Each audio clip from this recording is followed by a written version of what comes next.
Hello everyone, welcome back to our YouTube channel. So this is Kohika Chaudhary.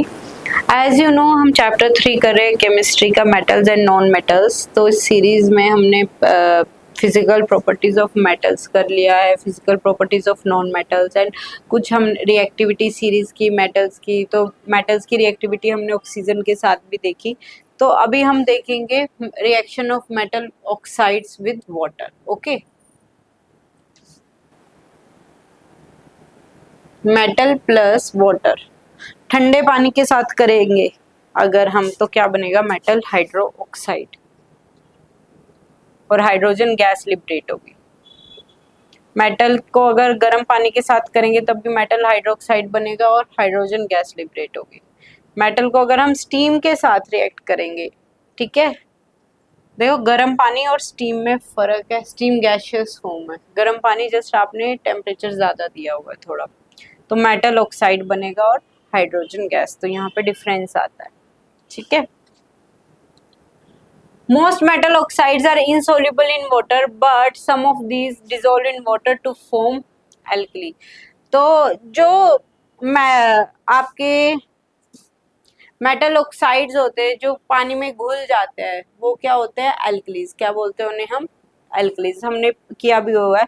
Basis which are soluble in water, bases which are soluble in water are called alkalis. Sodium and potassium oxides dissolve in water to form alkalis. तो ये हमने potassium oxide ली, water के साथ की, तो KOH, ये पानी में डिसॉल्व हो जाता है, तो इसलिए उस बेस को हमने क्या बोला? एल्कली। एल्कली क्या होता है? वो बेस जो पानी में डिसॉल्व हो जाता है। बेस क्या होता है? जिसमें OH नेगेटिव आयन होता है। Na2O को H2O के साथ करवाया, NaOH बना, ठीक है, तो वो भी पानी में सोल्यूबल होता है, इसलिए वो भी एल्कली है। Nature of oxides, metallic oxides are basically basic in nature and non metallic oxides are acidic in nature. Metal के जो ऑक्साइड्स होते हैं ना, वो बेसिक होते हैं नेचर में। तो अगर हम एसिड की बेस के साथ रिएक्शन करवाएंगे तो क्या मिलता है? Salt plus water. तो मेटल ऑक्साइड तो क्या होता है? बेसिक होता है। मेटल ऑक्साइड क्या है? बेस। ये हमने न्यूट्रलाइजेशन रिएक्शन चैप्टर 2 में पढ़ी हुई है, acid plus base give salt and water. तो मेटल ऑक्साइड की नेचर क्या हुई? बेसिक। बेसिक को अगर हम एसिड के साथ रिएक्ट करवाएंगे तो क्या बनेगा? Salt and water.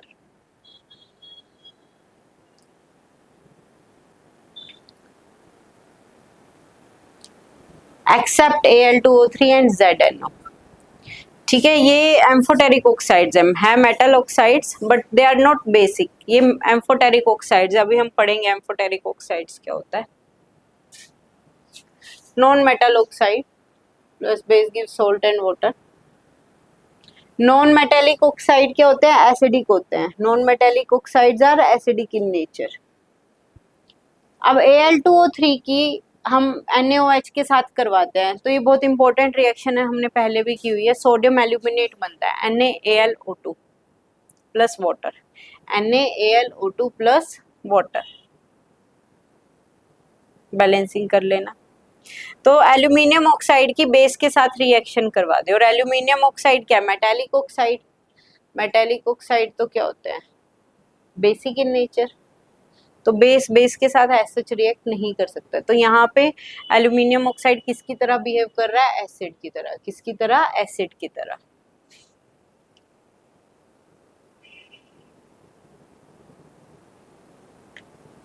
ठीक है, तो इन्हें हम बोलते हैं।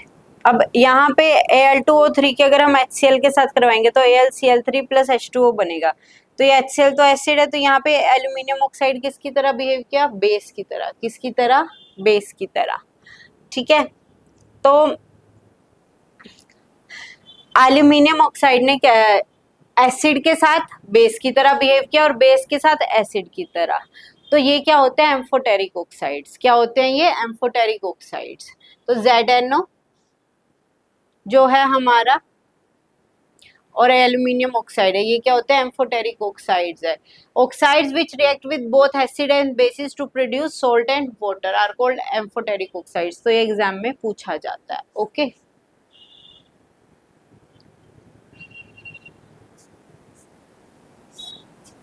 नाउ रिएक्शन विद वाटर में देखते हैं। Metal plus water, metal hydroxide plus hydrogen gas.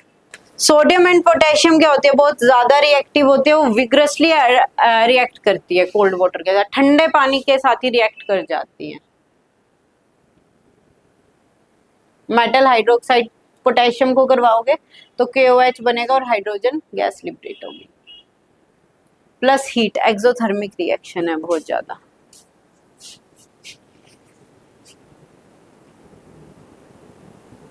Sodium को करवाओगे तो NaOH plus hydrogen gas plus heat. ठीक है, ये विग्रसली रिएक्ट करते हैं। ठीक है, बहुत ज्यादा हीट रिलीज होती है ठंडे पानी में भी अगर आप इन्हें डाल दोगे तो।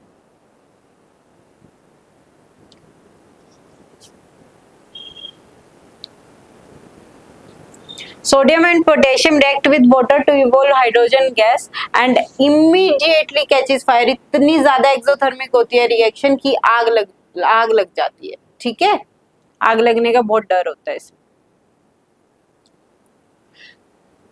इसीलिए हम इसको किस में स्टोर करते हैं, सोडियम और पोटेशियम को केरोसिन ऑयल में, जैसे मैंने आपको पहले भी बताया, क्योंकि एटमॉस्फेयर में भी डायरेक्टली रखेंगे तब भी ये जल जाएंगी, भस्म हो जाएगी, पानी में डालेंगे तब भी जल जाएंगी एकदम से। तो हम इन्हें किस में स्टोर करते हैं, केरोसिन ऑयल में, ताकि इनका मॉइस्चर के साथ कॉन्टेक्ट हम अवॉइड कर सके एंड ऑक्सीजन के साथ।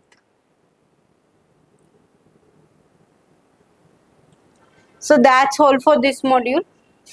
Okay, rest we'll be discussing in the next module. Thank you.